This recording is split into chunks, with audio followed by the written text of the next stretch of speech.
All right, so today on No Risk, No Reward, we've got Marcus Withers. He's an entrepreneur that started from nothing, worked his way up, very successful businessman.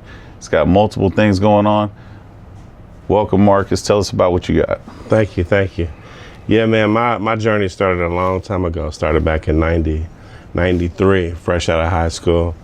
I started managing a singing group, and they ended up getting the contract with Russell Simmons at Def Jam. Okay. And went on and did big things. A couple of the members became prolific songwriters. One of the members passed away, but he wrote, Genuine's Pony, Lil Wayne's Lollipop. He had 30 number ones. Oh wow, yeah. And I had I was able to be with those guys when they did that. So great run of that music kind of thing. And then I kind of got into the car business, working for my father-in-law. Actually, I started working for someone prior to getting married in 2001. Had the ability to go work for him at his Mercedes-Benz BMW franchise, and just kind of learned the business, watched him as an entrepreneur, and actually didn't get back into the car business until 20 years later, because I got out of the car business in 2003. Mm-hmm. What did you have going on for that window where you took a break? Real estate. Oh, okay. Yeah, in 2003, I got into real estate. I started buying and flipping houses and rehabbing houses. That was a big business back then. Oh, absolutely. A good time. Absolutely. Did a lot of stuff, commercial, music studios, nightclubs, restaurants, and just kind of got, grounded. Had a good, grounding in, real estate, being residential or commercial. Made a lot of money doing that. And in 2022, man, I made my first $1 million doing, getting into the car business. I had an opportunity. Wow. A guy was recording actually in one of my studios. He happened to be the general manager of a Chrysler store. Okay. And, he's like, man, the owners might want to sell it. So I was like, okay, well, I'm interested, but I wasn't really interested for myself. I was looking at the opportunity maybe for my father-in-law, because he's had 19 automotive franchises. Right. From Lexus to Toyota to General Motors. Let me ask you this. So I know a little bit about the car business. My dad was in the car business, and we talked about that earlier today. Do you have to work for a certain dealership or franchise for a certain amount of time before you have the opportunity to buy, or how did that work? I think it's really just based on, because I hadn't been in the car business for 20 years. But you did have prior experience, yeah, so that helped. Experience. They definitely want you to work in the business and know the business, but I hadn't been in it in such a long time. So when I came in as a Ford dealer, they brought me in as an investor. Okay. Not a general manager / I got it. Dealer principal. Right. Because they want 2 years experience. Okay. Recent experience. Right. So I didn't have that. So I had a guy that was working in that for me. But yeah, man, I mean, it's been a great run. I've made a lot of money in the automotive business, as well as, commercial real estate. And I wouldn't change my story in no way. You know what I mean? It's been a rough story. It's been a rough. Yeah, everybody always sees the good, but they don't realize the Right. the back end. When I say this is no risk, no reward, people only want to talk about how good you got it, but they didn't realize the grind that it took, the many hours, the sacrifices, being away from home all the time, investing your time in the business. It's not just money. Right. And I think you picked two good things, because the car business and real estate, you get to meet a lot of great people. Absolutely. And those relationships are priceless. We all know that everybody knows that if you don't have a good network, you really don't have a strong net worth, because at any given time, you got to pivot. Absolutely. And, I've been able to meet a lot of good people. I met Quincy, through this automotive thing. I'm a big NIL, booster for the university that I went to, the University of Louisville, where he played.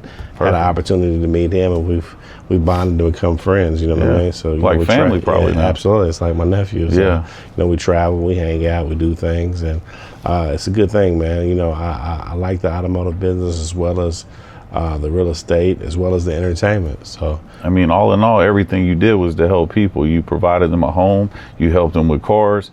I like these industries. You know, I mean, I think that they're staples to the community, and you supported the school. Absolutely. Yeah, that's a big thing, man, because you get to, you know, help young men in their journey of life. You know what I'm saying? You get to help them be better men. You know what I mean? Yeah. Help them, you know, to learn and how to be responsible. And, you know, my thing is, you know, just helping them, you know, and what I do, find a good car. You know what I mean? Because as a young man, you know, we like cars. I mean, that was my thing. When I was a kid, all my money that I worked for went to my cars. Right. Know? Absolutely. Yeah. So it's been a blessing, man. I'm happy. You know, I have a great family. I couldn't have done this without my wife. You know, my wife's been my backbone, as well as my 3 kids. Yeah, the support. The kids are with the motivation to do better for them, and be a good example. Yeah, you know? And then she was with me when I didn't have anything. You know what I mean? That's a solid woman. Yeah, when I was broke. You know, and understands and wouldn't, you know, give up on me on anything. You know what I mean? So, yeah, she's been in my corner 100%, and I appreciate it. No, absolutely. You know, and the whole purpose of what I'm doing here is to show people and motivate them to go shoot for the stars. You don't have to necessarily be famous to have a good, successful life. Honestly, sometimes the fame kind of is more of a battle than just being a successful businessman like yourself. But you can't take away the hard work and the grit that it took to get there. And then now you can be on cruise control with your life. You can be able to go on vacations when you want, provide for your family, help your kids out when they need something. And that's motivation to myself and everyone, you know, that looks up to people that are entrepreneurs. You know, I mean, I don't want to work for someone. I've never wanted to work for someone. I've been an entrepreneur my whole life. And I feel like, you know, people think it's easy, but you put in a lot more hours than that 9 to 5 for sure. A lot more, man. Especially you in the car business. I know my dad used to come home, I was already asleep. Right. He'd leave before I got up, you know, and he was a used car manager of a dealership, you know. And he'd be like, son, that's how we have this house. That's how we eat like we do. I work hard. If I don't put in the hours, I go in on my day off. He's like, I go in on my day off to be able to make sure we have that extra. That's right. Yeah. So, no, man, it's inspirational. It's good to hear the story. You know, you look like you're living a good life. You don't look like it's been stressful all the time, you know? Right. And you're definitely a perfect example of what I want on this show. No risk, no reward. You took the risk, and now you got the reward. Is there anything you want to leave young entrepreneurs that are aspiring to be where they want to be one day? Absolutely. You know, your dream is your dream. Everybody doesn't, you know, or can't understand, you know, what we dream of being as entrepreneurs. So, you know, I say, you know, stay focused, you know, keep your thoughts and ideas to yourself, and make it happen. Absolutely. Yeah, you know, one thing that I've always personally done is the more people that tell me I shouldn't do it and I can't do it, it makes me want to do it. Absolutely. Because we're all competitive. Yeah. You know what I mean? And when someone's sitting there telling me, hey, you shouldn't go open this business or you shouldn't do this, 1,000%, 10 times over, I'm going for it. I'm going to prove them wrong. That's right. Man, thank you for coming on the show today. I appreciate it. That was great.